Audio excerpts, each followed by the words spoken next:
رسوله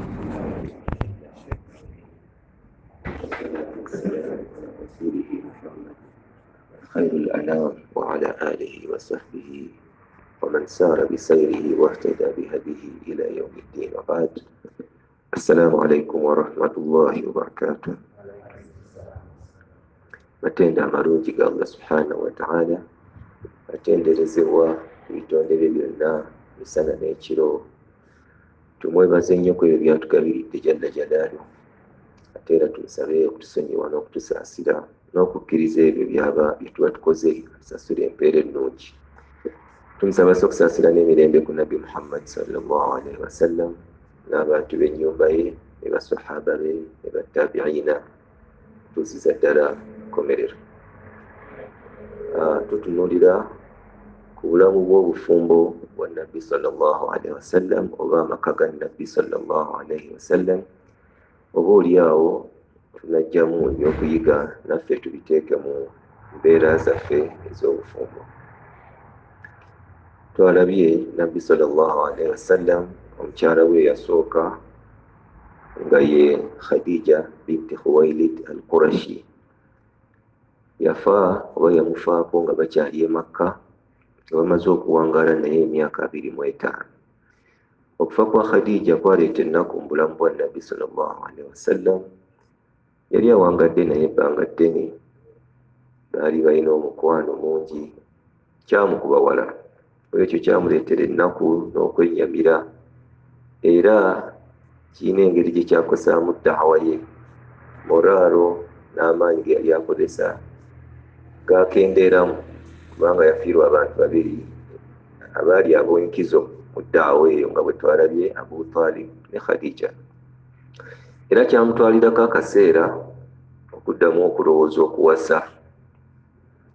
Oba oliawo omuntu aba ne munne nga balina enkolagana y'amaanyi, ekiyongobero ekyo kirwawo okutambula. Ne Nabbi sallallahu alaihi wasallam kyamukosa era kyamutuukako, yalwawo okudda mu mbeera, okuddamu okuwasa. Wayita akaseera kawanvuko, Nabbi sallallahu alaihi wasallam jjukira abadde n'omukyala, ayina abaana, kakati asigadde yekka, ate talina bakozi. Ayina abaana abato, ayina obbalabirira, ayina obbanoonyeza ekyokulya, ate ayina okukola ddawa.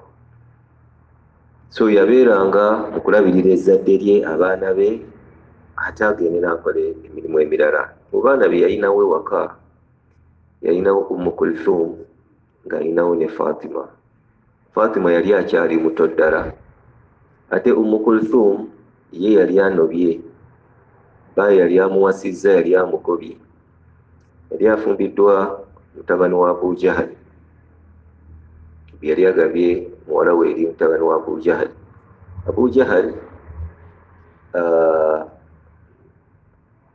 bwe yawulira nti Nabbi afunye obubaka, Abu Lahab bwe yawulira nti Nabbi afunye obubaka, yalagira mutabani we, in fact baali batabani be babiri abaali bafumbiddwe, abaali bawasizza wa Nabbi, n'abagamba abaana mubate baddeyo wa kitaabwe. So abo ababiri yali awangaala nabo ng'alina obbalabirira. Bw'abeera mu mbeera eyo, waliwo omukyala baali bamuyita Khawla binti Hakim. Khawla binti Hakim yayitanga ewa Nabbi sallallahu alaihi wasallam, amusanga munakuwavu, ali ku mirimu, akola bino akola biri. Yamubuuza, ya Rasulallah, ala tatazawwaj, obudde tebutuuse oddemu okuwasa? Khadija yafadda, olina asobola okukola emirimu gy'awaka, olabirira abaana bano, okole n'eddawa. Nze nandigambye oddemu owase. Nabbi amubuuza, mpasaani, ng'olaba mpasaani mu kiseera kino? Amugamba, in shi'ta bikran wa in shi'ta thayyiba, bw'oba oyagala kuwasa muto nsobola omukufunira. Albikr ye muwala atafumbirwangako, bw'oba oyagala bikr atafumbirwangako nsobola omukufunira. Bw'oba oyagala mukazi mukulu eyafumbirwako naye nsobola omukufunira. Kubanga yamanya embeera Nabbi sallallahu alaihi wasallam gy'alimu ey'abaana bano. Oba oliawo ayinza kwagala mukazi mukulu, oba oliawo ayinza okwagala omuto. Nabbi amugamba nti famani thayyib wa mani bikr, omukulu yaani gw'oyagala okunfunira, ye omuto yaani gw'oyagala okunfunira. Kubanga mu njogera Khawla yalaganga nti abakyala nze mbayina, gw'oyagala gwe nkuleetera. So nabbi amubuuza famani bikir wamani thayyib, omuto yaani gw'oyagala okunfunira, ye omukulu yaani? Amugamba omuto mwana wa mukwano gwo, muwala wa mukwano gwo nfanfeewo Abubakar, nga omuwala ye Khadija ye Aisha. Oba oyagala oyo nga nkufunira oyo. Ate oba oyagala mukulu eyafumbirwako Sauda naye waali.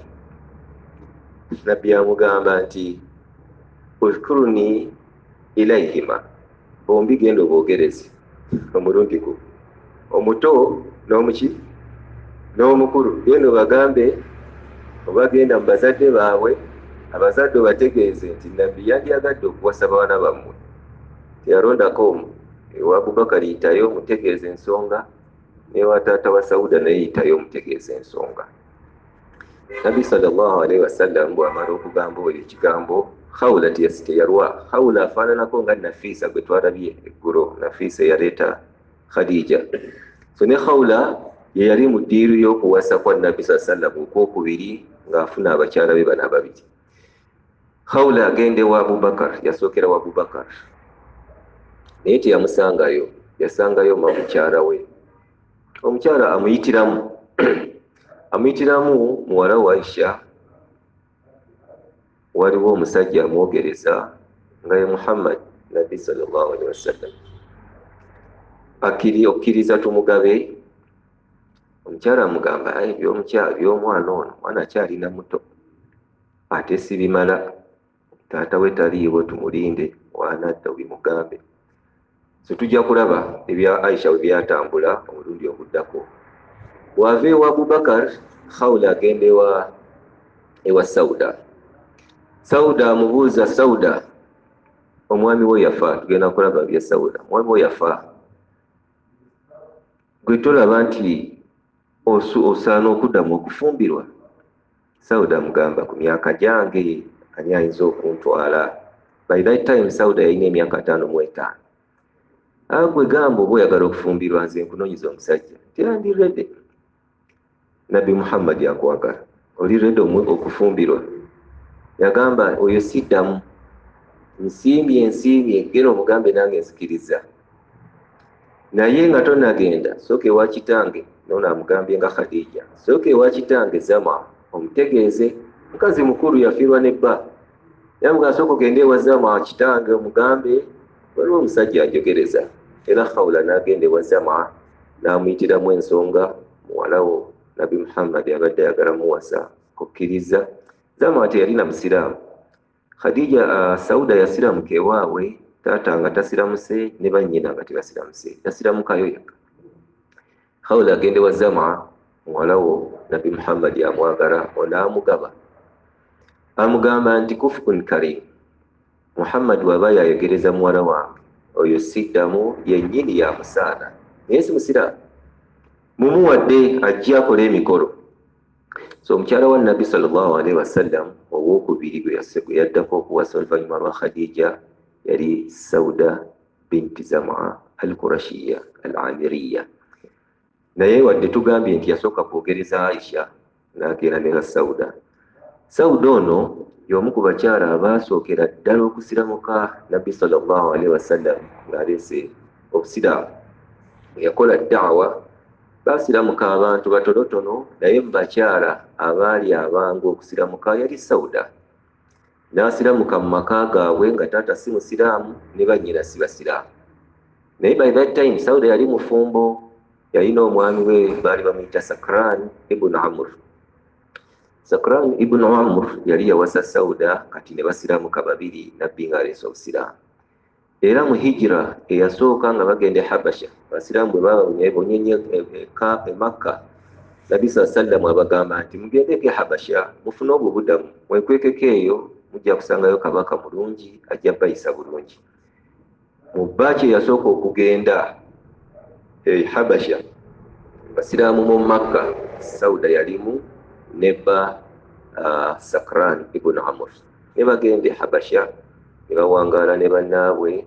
Akaseera tekaali kawanvu nga bwe twalaba hijira eyasooka, baali bakamalayo akaseera katono bawulira nti abasiraamu Makka yonna yasiramuse, n'olwekyo ne balaba nga tewali bwetaavu bwa kusigala Habasha ng'eka wateredde, nagala tuddeyo.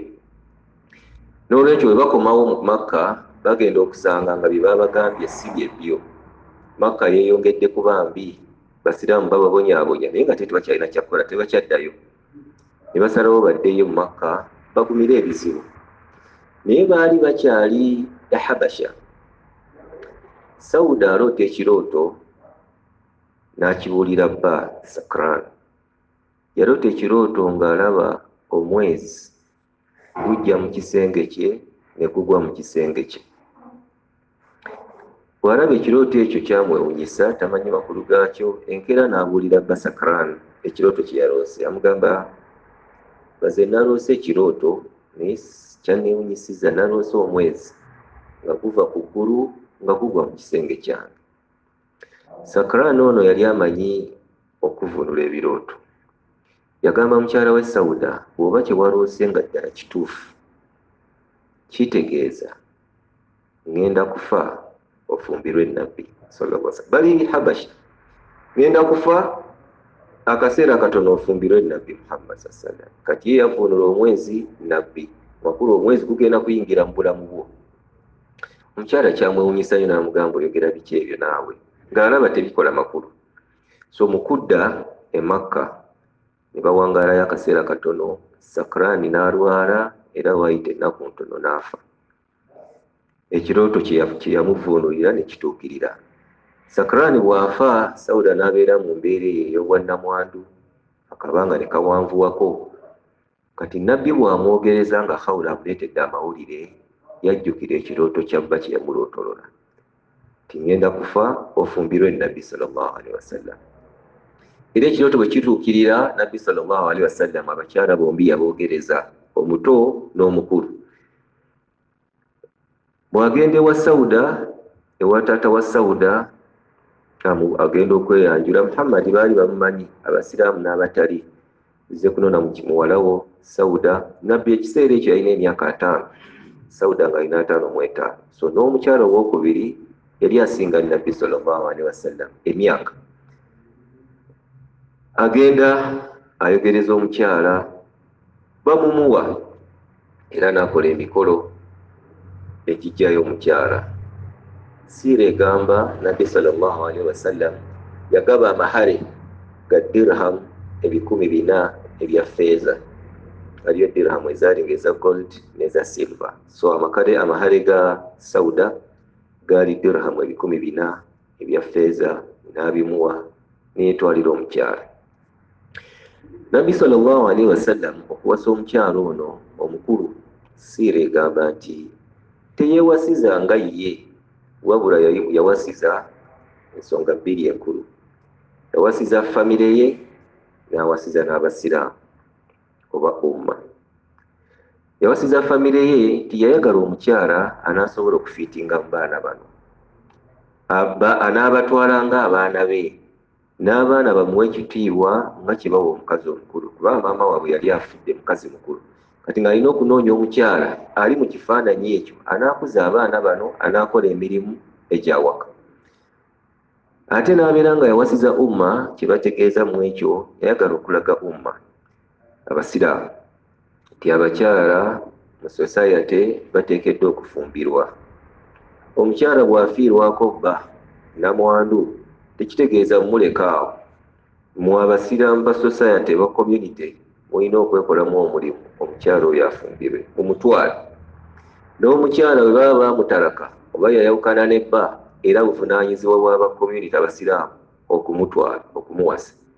Ekitali ekyo ayinza okugenda nabali oba embeera eyinza okumukaluubirira. So yayagala okutulaga nti n'abakyala bannamwandu bafumbirwa bw'aba akyalina obwetaavu bw'okufumbirwa, kubanga Sawuda yakiraga.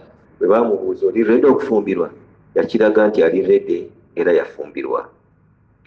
Era Sawuda yamanya ekimuleese mu maka ga nabbi sallallahu alaihi wasallam. Yali mukyala mukulu ng'amagezi agayina, amanyi ekimututte mu bufumbo bwa nabbi saa sallam, era yali amanyi tasobola kwekompeyalinga ku mukyala wa nabbi yasooka Khadija. So nabbi saa sallam awangaala ne mukyala we. Siira ezimu zigamba amuwasa mu mwaka ogw'ekkumi mu Ramadan, endala zigamba amuwasa omwaka gwa 12 mu Ramadan. So awangaala ne Khadija ne Sauda mu Makka ebbanga eryo nga Khadija amaze okufa paka kutuuka kusenguka. Nabbi sallallahu alaihi wasallam bwasenguka nga bwe twalaba agenda e Madina, teyagenda na famire ye, mukyala we baana be yabaleka emabega, yagenda ne Abubakar. Naye bwamala okutuuka e Madina atuma eyali omu ku bakozi be Zaid bin Haritha amugamba genda e Makka ondeetere famire yange, ondeetere abantu bange, ondeetere mukyala wange, ondeetere n'abaana bange. Era Zaid bin Haritha yaddayo e Makka n'aleeta Sauda, n'aleeta n'abaana ba Nabbi sallallahu alaihi wasallam e Madina. So emyaka egyali egy'e Makka egyasigalayo, Nabbi yawangala ne Sauda ne Madina. Omwaka ogwasooka yali ne mukyala we Sauda. Kati ono Aisha gwe yayogereza e Makka amuwasa oba akola naye nika mu mwaka gwokubiri nga bali e Madina. Sauda ono yawangaala ne Nabbi sallallahu alaihi wasallam mu mbeera ez'omukyala amanyi kyayagala, mukyala omukulu awabba ekitiibwa, yali mukyala wa mpisa, yali mukyala munene ng'ate muwanvu, oyinza omuyita kabode. Oza mu bakyala ba Nabbi yali asingamu ekiwago, yali mukyala munene muwanvu, era yali asaagasaaga nnyo omukyala ono Sauda. Yamanya nti ekimuleese mu bulamu bwa Nabbi kumuwa ssanyu, kumuggyako nnaku. So yali alina okukolanga ebintu ebisanyusa Nabbi, ebimuleetera essanyu n'okumwerabiza ennaku ya mukyala we obaolyawo. So yakolanga nnyo ensonga z'okusaagasaaga, era mu riwaaya nyingi yasaagasaaga nnyo ne Nabbi saa sallam. Lumu azuukuka asaale layiri ne Nabbi, Nabbi yali asaala naye n'azuukuka asaale naye amugoberere. Naye okusala kwa Nabbi kwalinga kuwanvu, nga bw'agenda ku rukuwa olwanvuwa, bw'agenda ku sujuda alwayo. Sauda bw'asala ne Nabbi swala bw'ekwa amugamba, ya Rasulallah, obadde oyagala kunkutula? Omusaayi gubadde gugenda kunva mu nnyindo, ogenze ku rukuwa ne tulemera awo, nyagadde n'okuva mu swala. Nabbi n'aseka olw'okuba nti yalabanga ensonga ensesa. Era Sauda alina mu kusaagasaaga, lumu Nabbi sallallahu alaihi wasallam aba ali mu maka ga Sauda olwamaze n'okuwasa Aisha. Aisha aleeta emmere, siira teyogera mmere ki, aleeta emmere ewa Sauda mu maka ga Nabbi sallallahu alaihi wasallam. Nabbi yalimu ne Sauda mwali, yagifumbira mu maka ge n'agireeta mu maka ga Sauda. Bw'agireeta ku sowaani agiteekawo, batandika okulya ne Nabbi sallallahu alaihi wasallam ne Aisha. Sauda talya. Aisha amugamba, nyabo naawe lya. Sauda amugamba, nze saagala. Amugamba, ojja kulya lwampaka, ffe tulidde ne Nabbi alidde, lwaki tolya? Ojja kugirya lwampaka, ngeri y'okusaaga. Sauda amugamba, saagala kulya era sijja kulya. Aisha kye yakola nga akwata emmere ng'agimetta Sauda mu feesi, akwata emmere mu sowaani n'agimumetta mu feesi nga bw'aseka. Sauda yali akimanyi ono mwana muto, afumbiddwa muto, myaka 9, alina omuzannyo. Naye Nabbi atunuulira bano ababiri bazannyo, ono ametta munne emmere. Nabbi yakwata emikono gya Aisha n'agamba Sauda, naawe kwata emmere ogimumette mu feesi nga bw'akoze eki, naye bw'akumese. Era Sauda n'akwata emmere n'agimetta Aisha. So kwali kulaga nti yali mukyala ng'alimu okusaagasaaga n'okuzanyazanya. Era kigambibwa Sauda teyakola bbuba ku Aisha, kubanga laba age difference, ye wa myaka 55, ono omwana wa myaka 9. Kati ng'akimanyi laavu ya Nabbi sallallahu alaihi wasallam weeri, atasobola kukola bbuba ku mwana ono. Baali ba mukwano ne batuuka n'okusaaga to that extent. So Sauda teyalinaako nsonga yonna ku mukyala munne Aisha, era baawangaala bulungi. In fact, riwaaya zigamba Sauda yatuuka ekiseera nga Nabbi ayongeddeko abakyala abalala, n'agamba Nabbi sallallahu alaihi wasallam, ya Rasulallah, ze mpulira amaanyi sikyalina bulungi, ekisanja kyange nkiwadde Aisha, ennaku ze wandisuze ewange nzigabidde ani?